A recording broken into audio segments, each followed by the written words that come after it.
मराठी नाटक, मालिका, चित्रपट तसंच विविध भाषांमधील चित्रपटांमध्ये आपल्या वेगळ्या अभिनय कौशल्यानं दरारा निर्माण करणारे अभिनेते म्हणजेच अशोक सराफ. याच अशोक सराफ यांना महाराष्ट्र शासनानं 2023 साठीचा महाराष्ट्र भूषण पुरस्कार जाहीर केलाय. राज्य सरकारच्या वतीनं मुख्यमंत्री एकनाथ शिंदे यांनी ही घोषणा केली. कला क्षेत्रातील योगदानासाठी अशोक सराफ यांना हा पुरस्कार घोषित करण्यात आलाय.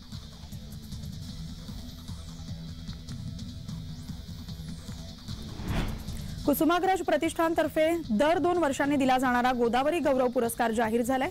लोकसेवा पुरस्कार शमसुद्दीन तांबोळी, चित्रपट विभागात आशुतोष गोवारीकर, ज्ञान विज्ञान क्षेत्रात विवेक सावंत तर नृत्य क्षेत्रात सुचिता भिडे चपळगावकर यांना हा पुरस्कार जाहीर झाले. स्मृतिचिन्ह, मानपत्र आणि रोख रक्कम असं या पुरस्काराचं स्वरूप आहे. 10 मार्च रोजी पुरस्कार सोहळा संपन्न होणार आहे.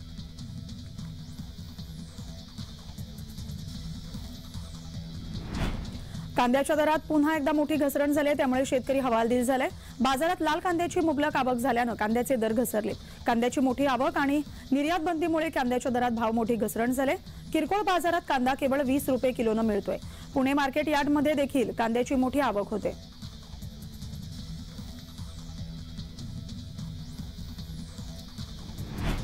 बारामतीतील अत्याधुनिक बस स्थानकाचं फेब्रुवारीमध्ये उद्घाटन होणार आहे. मुख्यमंत्री एकनाथ शिंदे, उपमुख्यमंत्री देवेंद्र फडणवीस यांच्या उपस्थितीत या बस स्थानकाचं लोकार्पण करण्याचा अजित पवार यांचा प्रयत्न असल्याची माहिती मिळते. बारामतीत जवळपास 50 कोटी रुपये खर्चून अत्याधुनिक आणि सुसज्ज बारामती शहरात सुंदर बस स्थानक अजित पवार यांच्या पुढाकारातून उभारण्यात आले. एखाद्या विमानतळाच्या धर्तीवर हे बस स्थानक आहे. यामुळे प्रवाशांची मोठी आणि चांगली सोय होणार आहे.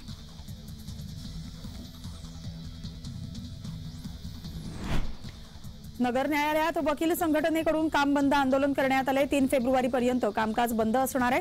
वकिलांवर होणाऱ्या हल्ल्याविरोधात ॲडव्होकेट प्रोटेक्शन कायदा लागू करावा तसंच वकील दाम्पत्याची झालेल्या हत्येचा निषेध करत हे काम बंद आंदोलन करण्यात आले. 2 फेब्रुवारी रोजी मुख्यमंत्री आणि उपमुख्यमंत्र्यांच्या सोबत होणाऱ्या बैठकीत तोडगा न निघाल्यास 3 तारखेनंतर देखील न्यायालयीन कामकाजात वकील सहभागी होणार नसल्याचं समजते.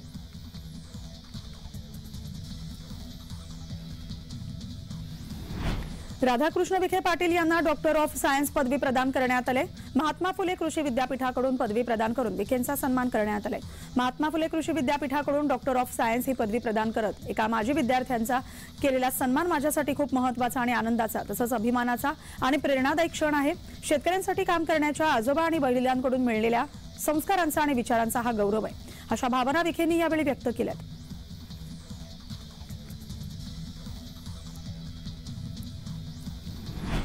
भिवंडीत 2 लाख रुपयांची लाच स्वीकारताना नरपोली पोलीस ठाण्यातील सहाय्यक पोलीस निरीक्षक शरद पवार यांना रंगेहात पकडण्यात आले. ठाणे लाचलुचपत प्रतिबंधक विभागानं ही कारवाई केली.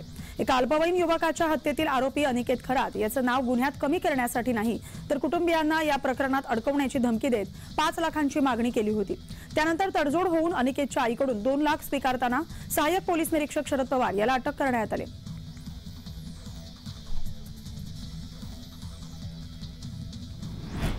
छत्रपती संभाजीनगरमध्ये खासदार इम्तियाज जलील यांच्या नेतृत्वाखाली बुडालेल्या बँक आणि पतसंस्था यांच्या ठेवीदारांचे पैसे परत करण्यासाठी विभागीय आयुक्त कार्यालयावर धडक मोर्चा काढून धरणे आंदोलन करण्यात आले.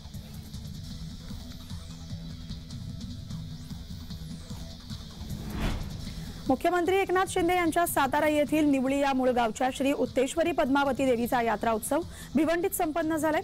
8 गावांचं कुलदैवत सातारा जिल्ह्यातील महाबळेश्वर तालुक्यातील निवळी श्री उत्तरेश्वर येथे मंदिर आहे. त्याची भक्तिभावानं पूजा अर्चना केली जाते. विशेष म्हणजे महाराष्ट्राचे मुख्यमंत्री एकनाथ शिंदे यांच्या मूळ गावाचं हे शक्तीपीठ आहे. सध्या या देवीची यात्रा सुरू आहे.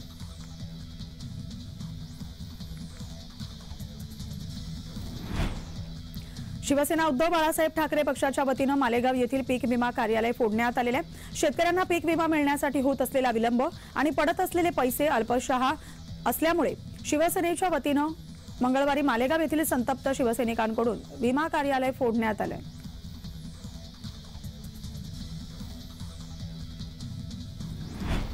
पनवेल तालुका प्रकल्पग्रस्त समिती आणि महाविकास आघाडीतर्फे पनवेल मनपानं आकारलेल्या जाचक आणि अवाढव्य कराविरोधात धरणे आंदोलन करण्यात आले.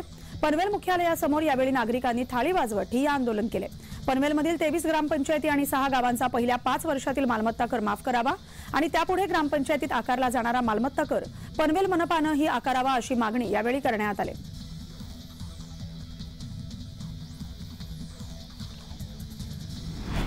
प्रलंबित मागण्या मान्य कराव्या या प्रमुख मागणीसाठी धुळे जिल्ह्यातील आशा गट प्रवर्तक कर्मचारी युनियनच्या वतीनं शहरातील क्युमाइन क्लब समोर आंदोलन करण्यात आले।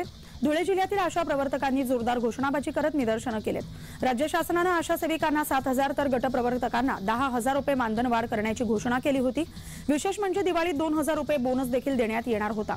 मात्र 3 महिने उलटून देखील अद्याप शासनाने केलेल्या घोषणांची कार्यवाही झाली नसल्यानं आशा सेविका पुन्हा एकदा रस्त्यावर उतरल्यात।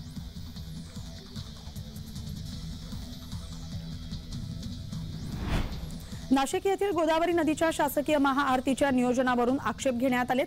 गंगा गोदावरी पुरोहित संघ आणि साधू महंतांनी आक्षेप नोंदवलाय। शासकीय गोदावरी आरतीचे नियोजन पुरोहित संघाकडे देण्यात यावं अशी पुरोहित संघाची मागणी आहे। सांस्कृतिक मंत्री सुधीर मुनगंटीवार यांच्या उपस्थितीत जिल्हाधिकारी कार्यालयात बैठक झाली। गोदावरी नदीच्या महाआरतीला मंजुरी देण्यात आली।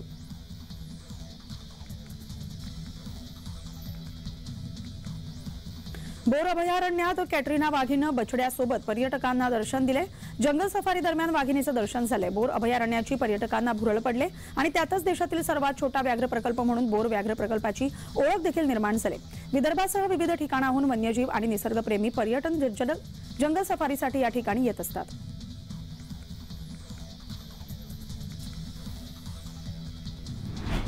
श्री सिद्धिविनायक मंदिरात मुंबईसह देशभरातील भाविक दर्शनासाठी येतात।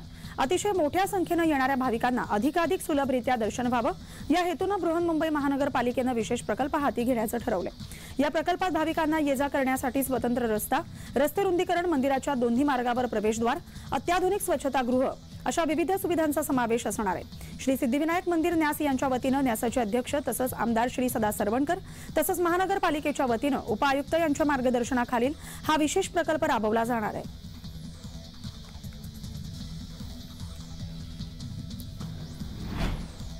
महात्मा गांधी यांचा स्मृतिदिन आहे। राजघाटावर जात पंतप्रधान नरेंद्र मोदींकडून महात्मा गांधींना अभिवादन करण्यात आले।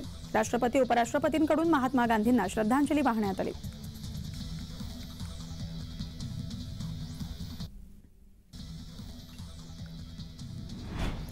डोंबिवलीत विद्यार्थ्यांच्या कलागुणांना वाव देण्यासाठी 2014 पासून विविध विषयांवर आधारित प्रदर्शनाचं आयोजन करण्यात येते।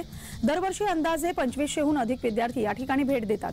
पुन्हा एकदा विद्यार्थ्यांमधील कलागुणांना संधी देण्यासाठी, त्यांच्यातल्या शास्त्रज्ञांना वाव देण्यासाठी कल्याण डोंबिवली परिसरातील विद्यार्थ्यांसाठी डावघर इन्फ्रा, रिजन्सी ग्रुप, समर्थ पेट्रोलियम, NA सोल्युशन, डावघर फाउंडेशन यांच्या वतीने आंतरशालेय विज्ञान प्रदर्शन भरवण्यात आलेले आहे। पोस्टर स्पर्धाही भरवण्यात आलेली आहे। 29 आणि 30 जानेवारी 2024 रोजी ही स्पर्धा भरवण्यात आलेली आहे। सकाळी 10 ते सायंकाळी 7 वेळेत ही स्पर्धा आयोजित करण्यात आली।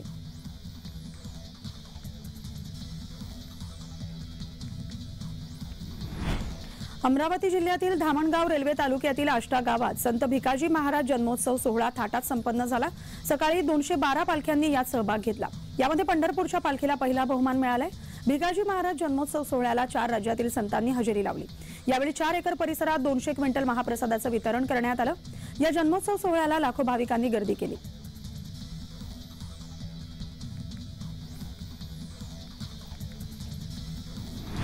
एपीएमसी फळ बाजारात हापूस आंब्याची मोठी आवक होताना दिसते। हापूस आंब्याच्या तब्बल 350 पेट्या एपीएमसी फळ बाजारात दाखल झाल्यात। जानेवारी महिन्यात एवढी आवक ही ऐतिहासिक असल्याची प्रतिक्रिया व्यापाऱ्यांनी दिली। यंदा आंब्याचा हंगाम हा मोठा असला तरी एप्रिल महिन्यात होणारी आवक ही कमी असेल असा अंदाजही व्यापाऱ्यांनी व्यक्त केलाय। सध्या हापूस आंब्याची पेटी 7,000 ते 12,000 रुपयांना मिळते। आंबा प्रेमींमध्ये सध्या आनंदाचं वातावरण आहे।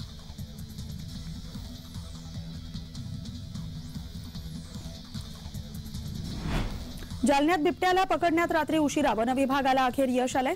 सोमवारी दुपारच्या दरम्यान अंबड तालुक्यातील रोहिलगड येथील रामकाटा शेतवस्तीत बिबट्या आढळला होता, त्यामुळे भीतीचं वातावरण निर्माण झालं होतं। हरिश्चंद्र ढोले यांच्या विहिरीत बिबट्या शेतकऱ्याला दिसला होता।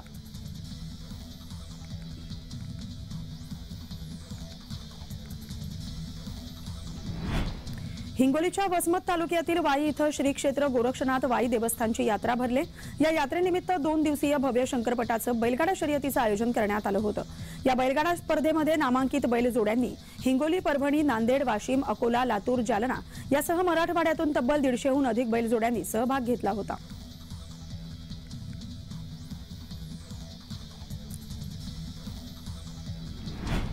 श्रेयानं मुंबईतील दादर परिसरात स्वतःचं रेस्टॉरंट उघडले। 26 जानेवारीला आपल्या नव्या रेस्टॉरंटचं उद्घाटन केलंय। या उद्घाटन सोहळ्याला अनेक मराठी कलाकारांनी हजेरी लावली होती। द फिश बिग कंपनी असं तिच्या नव्या रेस्टॉरंटचं नाव आहे। या रेस्टॉरंटमध्ये आता खवय्यांना माशांचे वेगवेगळे प्रकार चाखायला मिळणार आहेत।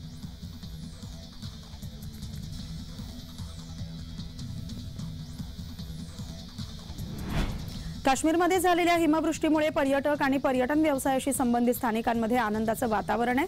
गेले 2 महिने हिमवर्षाव न झाल्यानं व्यवसाय थंड होता। अनेक पर्यटकांनी आपली तिकीटे रद्द केली होती, तर टूर ऑपरेटरकडेही पर्यटकांकडून फारशा विचारणा झाल्या नव्हत्या। गुलमर्गमधील हिमवृष्टी पर्यटकांमध्ये विशेष प्रिय असल्यानं हिवाळ्यात इथं विशेष गर्दी होते, पण यंदा इथंही हिमवृष्टी नसल्यानं व्यावसायिकांची चिंता वाढली होती।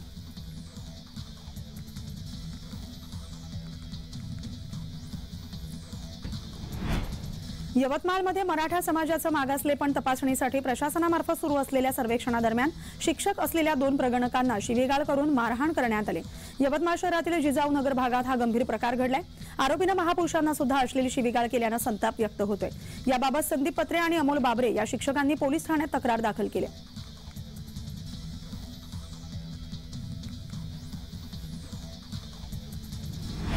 सार्वजनिक बांधकाम मंत्री रवींद्र चव्हाण यांच्या हस्ते पालघरमध्ये उत्कृष्ट गणराया पुरस्काराचं वितरण करण्यात आलं। पालघर जिल्हा पोलीस प्रशासनाकडून राबवण्यात आलेल्या जनसंवाद अभियानांतर्गत जिल्ह्यात साजरा झालेल्या गणेशोत्सवादरम्यान सामाजिक संदेश देणाऱ्या उत्कृष्ट मंडळाला हा पुरस्कार रवींद्र चव्हाण यांच्या हस्ते प्रदान करण्यात आला।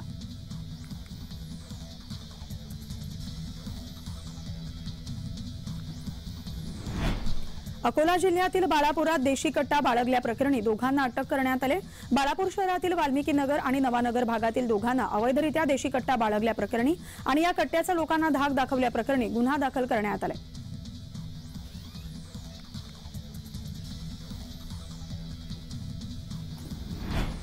आपल्या विविध मागण्यांसाठी कोळी बांधवांनी रायगड जिल्हाधिकारी कार्यालयासमोर सुरू केलेलं आमरण उपोषण आठवडाभर सुरूच आहे। दरम्यान सुजित आग्रावकर या उपोषणकर्त्याची प्रकृती खालावल्यानं त्याला अलिबागच्या जिल्हा रुग्णालयात दाखल करण्यात आले। कोळी समाजाला अनुसूचित जमातीचे दाखले मिळावेत, जात पडताळणी समिती बरखास्त करावी यासह विविध मागण्यांसाठी हे उपोषण सुरू आहे।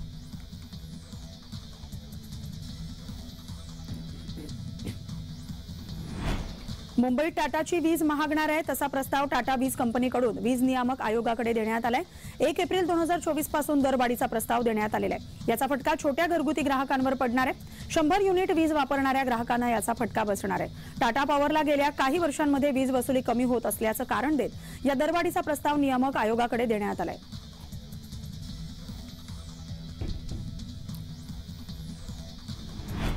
विद्यापीठ अनुदान आयोगाच्या राखीव जागेवर या श्रेणीतील पुरेसे उमेदवार उपलब्ध नसल्यास ही जागा अनारक्षित जाहीर करता येऊ शकते। या नव्या मार्गदर्शक तत्वांच्या मसुद्याला देशभरातून विरोध होताना दिसतोय। केंद्रीय शैक्षणिक संस्थांमधील कुठलेही आरक्षण रद्द होणार नाही अशी सारवासारव करण्याचा प्रयत्न झाला असला तरी यूजीसीचे हे पाऊल म्हणजे संविधानाच्या परिच्छेद 16च्या सामाजिक न्यायाच्या तत्वाला धक्का लावणारा असल्याचा आरोप होताना दिसतोय।